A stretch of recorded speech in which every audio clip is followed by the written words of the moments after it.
Hello, everyone, and welcome to Getting Started with Float. I am Alexa. I will be your host. I'm joined today by Monique. Hello, everyone. Welcome to the session. Monique is our customer success pro, and she's going to be walking you through everything today. I'll be managing the chat, helping answer any questions in the Q&A, fielding all of the behind the scenes stuff. So we have a pretty packed agenda for 30 minutes, so we're going to jump right in. Here's what we'll be covering. First, we thought we'd kick us off with a really strong video from our CEO, Glenn, that shows Float in 4 minutes. It's a powerful overview of what you can do with our platform. So it's almost like teasing the outcome of what hopefully Monique will walk you through on how to do. She's going to give you 3 scenarios. So the first is a look at how to build a complete picture of your people, which powers your Float experience.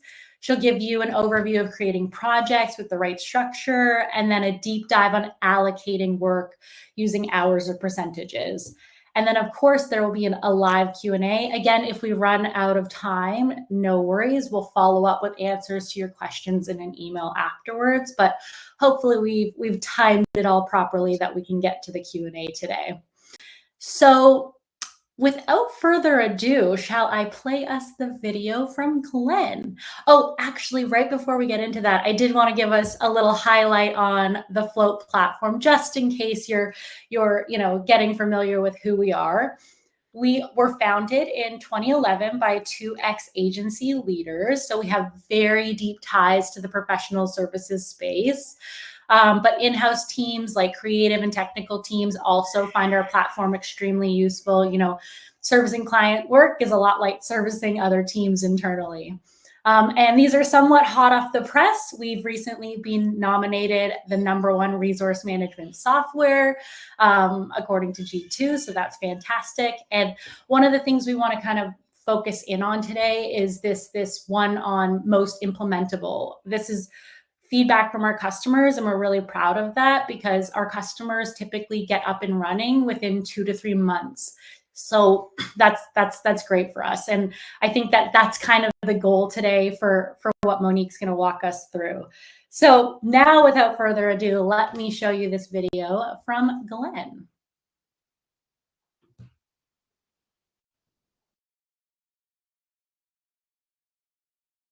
Hi there, my name is Glenn. I'm the CEO and co-founder of Float, and I thought I'd spend a few minutes talking about the value of Float, how it can give your team the bigger picture to plan your client work better, and help your team run more efficiently. And it starts here with the schedule. This is the heart of Float. We put people first and their capacity for work. And you can look at things like time off, for example, that Amelia has parental leave over the next 2 weeks. That's blocked out. Alexander scheduled some sick leave yesterday, took that day off. And Ben had some paid time off earlier this week too. We automatically bring in your team's public holidays by region. So we can see, for example, that the Victorian team have a public holiday on the 10th of March. Now, if you're coordinating schedules between home and office, we support that by status. So you can see here that Alexander is working from home on Friday. And we also support customer availabilities. So for example, Christopher only works a 4-day work week. That Friday is blocked out. And once you've got everyone in here, you can start to look at their real capacity via these date range insights. I can see, for example, very quickly that Alexander is running hot here, red at 150% for this week. You can set a custom range here. This is this week. Now, I might want to quickly reduce that project down to 50% that week. Maybe that is actually 100% for 5 days. I can see Alexander is an engineer, Addison is an engineer, has some availability next week. Maybe I'll just quickly reassign it to Addison, and that utilization is now under for Alexander. So quickly making those adjustments. Once you've got all your folks loaded up here too, you can start to add their skills, their roles, their departments, and then use that data to filter down for the people you need for your next project. So maybe we want to filter down and look at the Wellington office. That's a simple quick search. And then you can add, maybe I need fintech experience for this individual. You can add that too. There's 3 folks with fintech experience in the Wellington office, and Jacob is available for the next 2 weeks. Fantastic. You might want to save your favorite filters, and that's possible via views here. I like to say the Figma folks in LA and the contractors in Melbourne. Click on that and you can recall those folks super fast. All right, you've got everyone in there, you're ready to go. Now you want to get into project planning mode. You can jump over to the project plan, and this is where you'll see all your active projects, their start and end dates, phases, and milestones. Here you might want to scan down too and see how all the budgets are tracking, the fees, the hours. I can see quickly that this Netflix project is running 12% over. What's going on there? I can expand that. I can see the team, their allocations, phases, milestones. I might want to just click into that and start to see the project report, how that's all laddering up. And I can see, for example, the 150K budget starts to go over in scheduled hours around January. So I can use this information to quickly course correct maybe some of those hours scheduled into February to bring that back under budget. Here you can see your phases, you can see your breakdowns by tasks, team, and time tracked. The reports is also where you can see your team's utilization and billability, and that's all here on the people report. I can start to see how things are tracking as an organization on efficiency. You can break down scheduled as a percentage of capacity, billable as a percentage of capacity. You get the picture here. Now, if your team tracks their time, you can also look at those hours in logged and compare logged versus scheduled hours, past logged versus future scheduled, and they can log in and quickly save themselves time by seeing their timesheets automatically populated here based on their scheduled hours. They can quickly log in one click. Maybe they make some adjustments. Maybe they kick off a timer. This makes their life super simple. And if they want to make it even easier, they can just click this one button here and log all their hours for the week. I hope you like that. This is Glenn. I hope you're using Float, and have a great day. Okay, thank you, Glenn. And I guess, enough talking about what's, possible with Float here from Glenn's side. Let's actually see how we get through all of these steps to make that happen. And I will hand the mic over to Monique without further ado. Thank you, Alexa. Thank you for the intro. So now that you see what's possible in Float, the idea for today is to walk you through the steps to get your team and project setups and start working on it. So I will be sharing my screen most of the time, but please feel free to share your questions here in the Q&A session. So let's jump right in.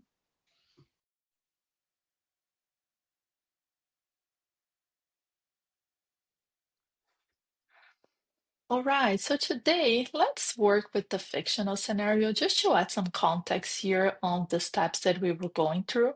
So let's say that I am a project manager in a mid-sized marketing agency with around 40 team members distributed across 2 different offices, one in Berlin and one in New York. Once I land on Float, the first thing that I will want to do is to start adding my resources. So to do that, I will come here to the People tab and add a person. I already added a couple of team members so we can focus on the most relevant fields. So have a look here at Brad. He's one of my designers. I added his cost and bill rate as I want to track my budget, margin, and profitability.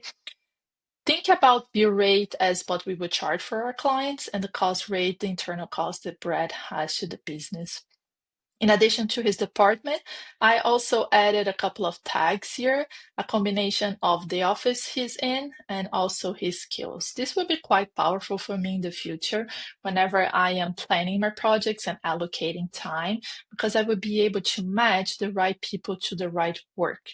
Let's say that I have a project that requires a designer that knows how to do 3D animation. In addition to filter my team based on role and capacity, I can also filter them by the skills they have. Same for the office. Maybe I want to extract a report from the Berlin office, or I want to have a general look how the creative department in that office is going. You can use the tag here for any kind of fields that is not available on Float that you want to narrow down your data. Next, you need to grant an access rights to your team. We have 3, being the admin, the most broader one. Admins, they can manage people, projects, and see all the financial data.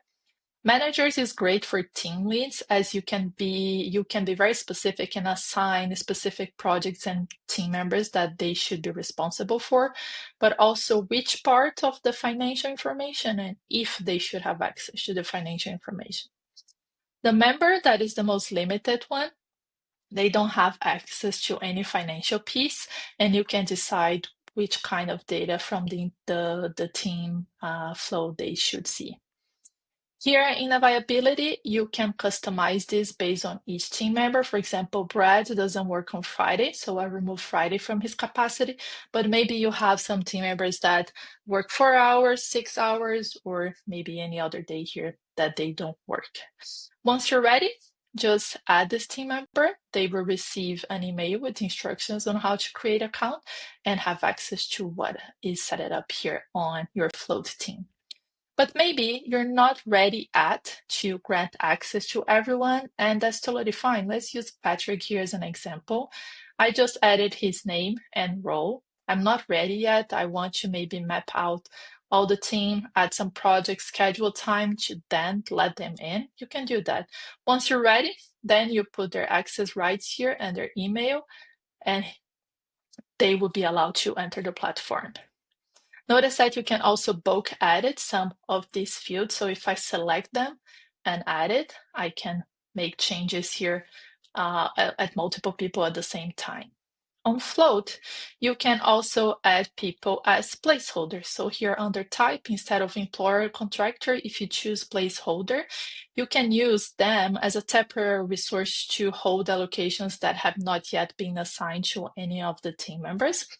In this case, we will be working here with e-commerce redesign for a Black Friday campaign. I know that Black Friday period can be quite busy for the agency, and I'm not super confident that the designers that I currently have can take over all the workload. So I already added a freelancer designer as a placeholder with these skills. So whenever I'm mapping my project, I can use it in case it's needed. So once you have all your team members here, the next part is to start adding your projects. So to do so, you just come here to the tab and add a project. You can start from scratch, or you can start using a template, which is quite useful if you have projects with very similar structures, and you can create as many templates you want. On both cases, you can select the status for your project to match where your project is in your pipeline. Let's say, for example, you want to map out a project for the future without affecting your team's live schedule. You can go with draft. Or maybe there is any work that is waiting for confirmation, but you want to already be visible on your team schedule, you go with tentative.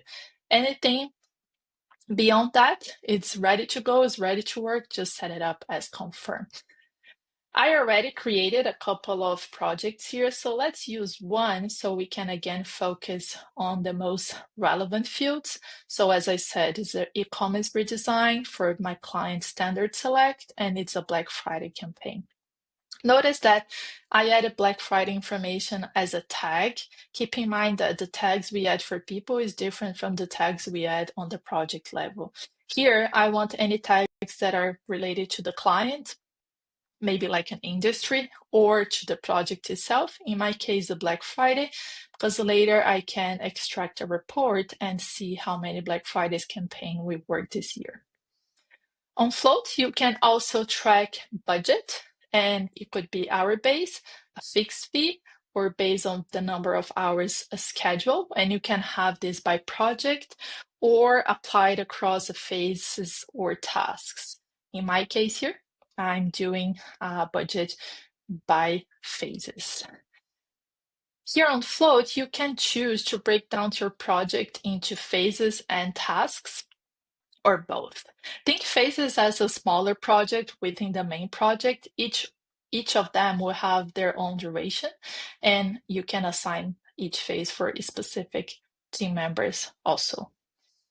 Some ideas on how you can use phase is maybe to set chapters in your project timeline, set retainers, sprints, or any other structure that makes sense to your flow. Here on this instance, I break down in 3 services that we sold for this client: the discovery, the design, and the development phase.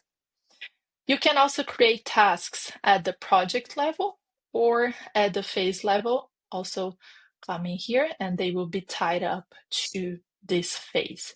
In my case, I added a framework meeting. It's a non-billable task. It's not tied to any of these phases, so I added to the project level. You can also add milestones that it would be simply ideas here to mark progress or keep everyone aligned on the deadlines. They don't take up schedule hours. I added one review and one delivery milestone. Once you're done, just create your project and we can move to the project plan phase. This is a really powerful view, especially if you're working with phases, because as you can see, it gives me a visual guideline on when each phase starts and ends. If I expand here, I can see who is involved. And I have here a quick look on where I am in regards to my budget. This is really good, specifically for folks that are project managers and they need to view and plan across multiple project status as I have them all here. But you can also click in one of the projects to enter the focus project view. Here, you will be able to scope and manage one single project at a time with full visibility of your team rate, your profitability, and your budget utilization.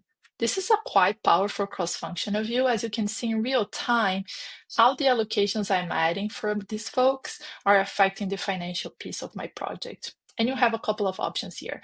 The first one is here on the display. You can choose if you want to see other allocations and over time that has been assigned to other projects, or if you want to completely focus on this one now. The default one, it will be off, so just keep in mind. And the other one is this quick add mode here. Notice that we have a floating menu, and what the quick mode does, let me just clean this up here so we can start fresh, is I'm here at Nicole. So if I select one day, let me just move it back, one day or multiple day, it automatically creates the allocation based on the phase or the tasks I have. By default, it will be created by the capacity of the total capacity by day that she has, but I can easily adjust this. So this speeds up a lot the process of creating allocation because, for example, Brian's my designer. I will allocate all this time here for him. Gabriel, it's my developer, so I can easily allocate multiple days for people. But you can also prefer to land on the allocation menu. To do that, you just click here and do it manually.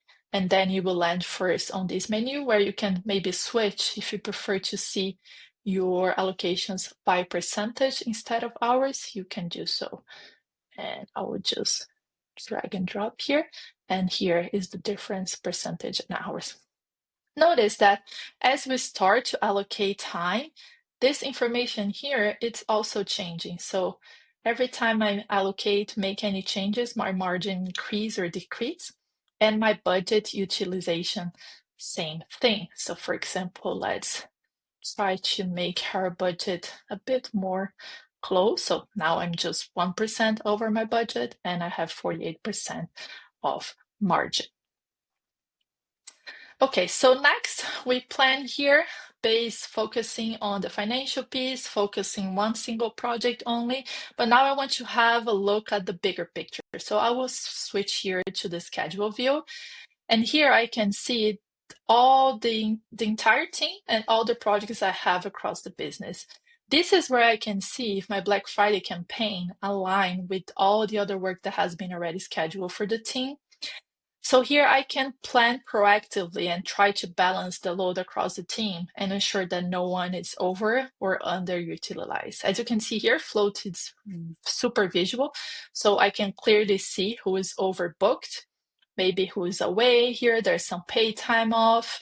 Here Brad doesn't work on Fridays, but Gabriel is on New York, so he's getting a holiday off. I can see any tentative work, tentative paid time off, and here I can do a couple of changes to resolve this conflict. So for example, Brad, I know that he's a designer, so here I will start using my filter. And for this work, I know that it requires the 3D tag that we added previously. I can see here that tone is completely free. So maybe I would just move this task here and I will have some free space for Brad maybe work on another project part-time. Keep in mind that if you're constantly using the same tags, the same filters, you can also save them. And they will be available for you to use, so you can have a quick look immediately on any filters that you're constantly using. Another piece here is that keep in mind that these numbers, they will always be reflecting the time range that you have selected, and you can do it either by here or here. And here I can see that Brad has 32 hours unscheduled for this time I selected. But here, for example, Nicole, she also have an additional overtime, and then I can focus on solving this.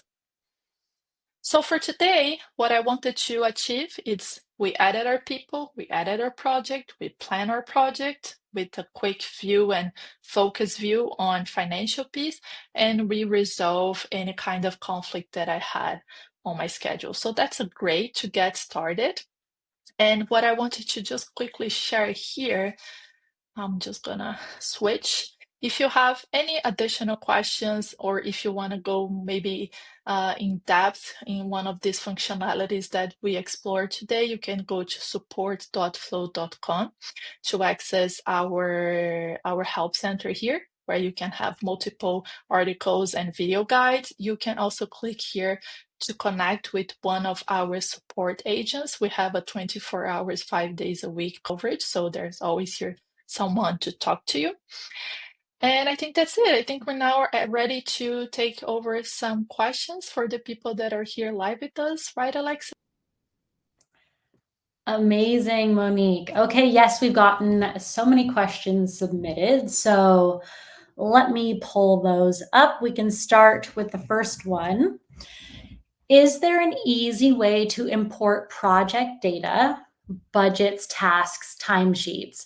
We also need to be able to track projects by time and cost.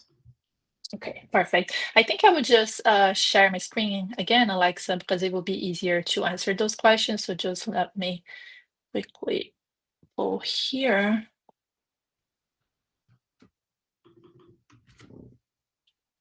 Okay. So yes, you can do that. That is actually a great question, because here, both on people, on projects, you have the option. We're not seeing your Sorry? screen. We're not seeing your screen yet. Oh, sorry. All good. Let me just do it again.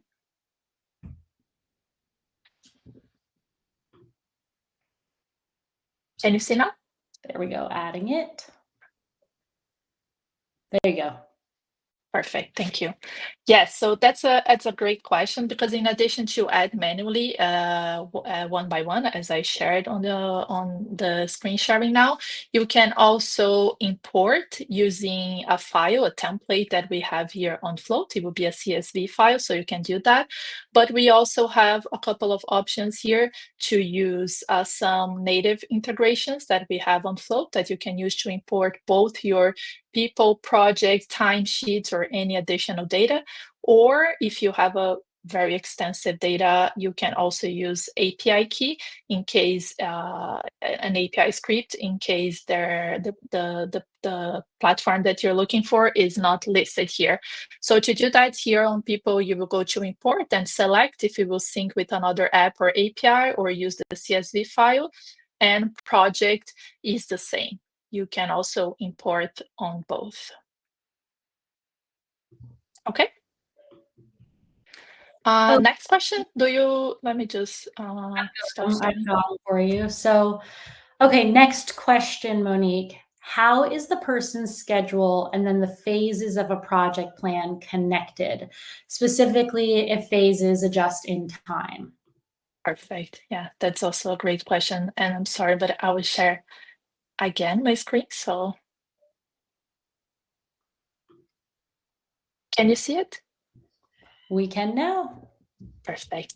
So yes, just to clarify, this is a really great question, because everything we were working here, they are connected. So whenever I add my project, anything that is in the project plan is the same data that we have here on the schedule view. So you have if you want to, for example, adjust on a specific phase, you can do this from here. And let's say that this will move ahead 1 week, and everything that is scheduled, it's automatically connected. It will also move ahead.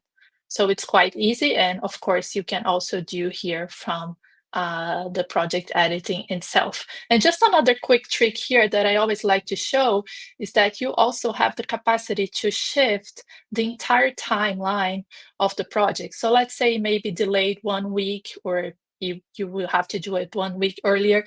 You can shift the entire project, and everything, all the phases and all the time that has been scheduled, it will also move together. So they are tied together. Everything that you created under a specific phase, whenever you make changes on the date, it will also change. And you can be doing it, as I said, on dragging and drop, or adjusting on the project editing setup. So I think I would just keep, I would not move around from my screen sharing. If you can share the next question, Alexa. Yeah, that sounds great. Okay, so next question, is there a portfolio or program level view? We'd like to summarize several projects in one view or report. Perfect. Yeah. So I did share earlier about the project plan, when you can view all your projects here, but we didn't enter the report section yet, because we will have a session soon about it. But I would just to make sure that you will have your question answered here. So yes, you can have.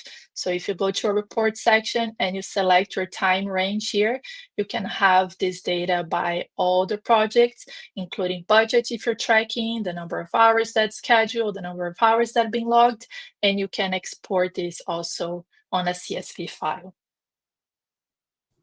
Okay, very nice. I like the teaser of the reports. And yes, we'll follow up with more sessions on that in the future. Speaking of reports, the next question is, can you view a report and or export logged hours of an employee for a certain week or for a certain project?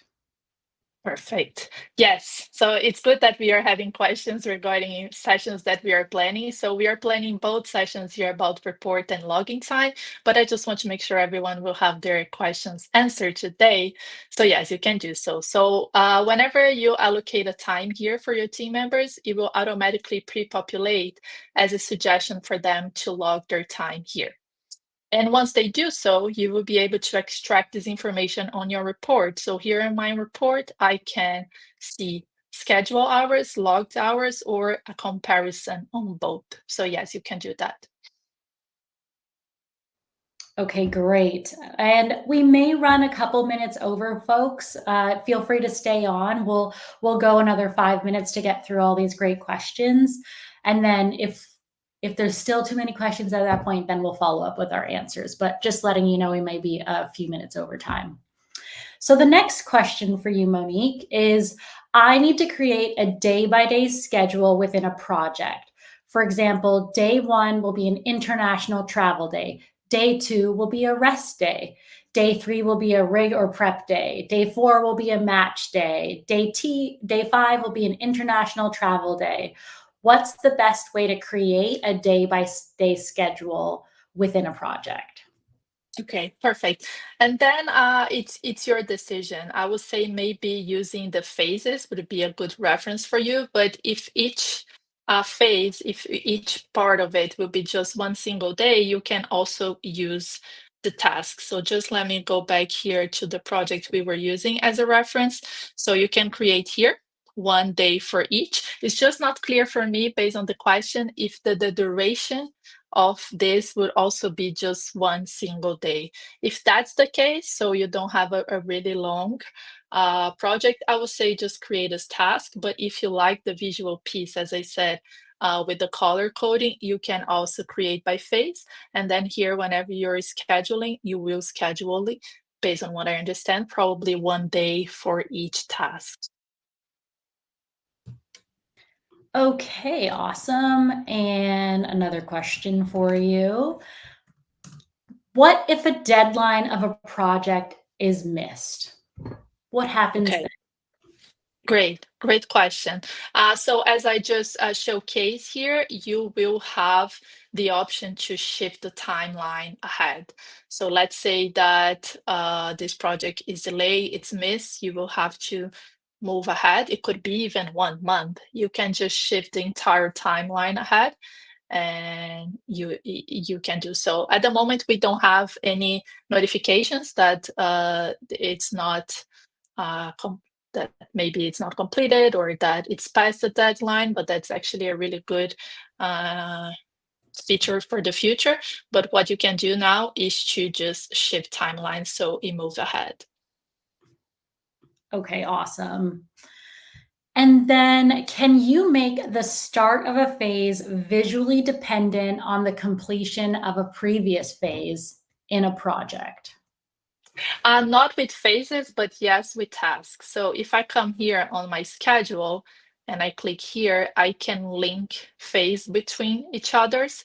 So they will not be dependent exclusively, but you can, whenever you move, let's say you move one task ahead, the other phase will be also move 1 week ahead because they are linked, but they are not exclusively dependent. But I did heard this feedback from other customers, and our project team is currently investigating this option, but we don't have the option to create dependent tasks on Float, but you can link them. Okay, fantastic. And there was one more question, but our very own Justina, head of customer support here at Float, is going to answer it in the chat for you. So let me remove our screen because we're over time. The question, I'll say it now, and Justina, feel free to jump in on the chat. Can you make the start of a phase visually dependent on the completion of a previous phase in a project? We will answer that for you. Where was that? Luke. Okay, so everyone, that is the end of our session. It was really great to have you all here today. Again, we'll follow up with the recording for you so you can share it with your teams. And as always, if you have any more questions, our team is here to help. So thank you again for joining us. Thank you, everyone. Thank you, Alexa.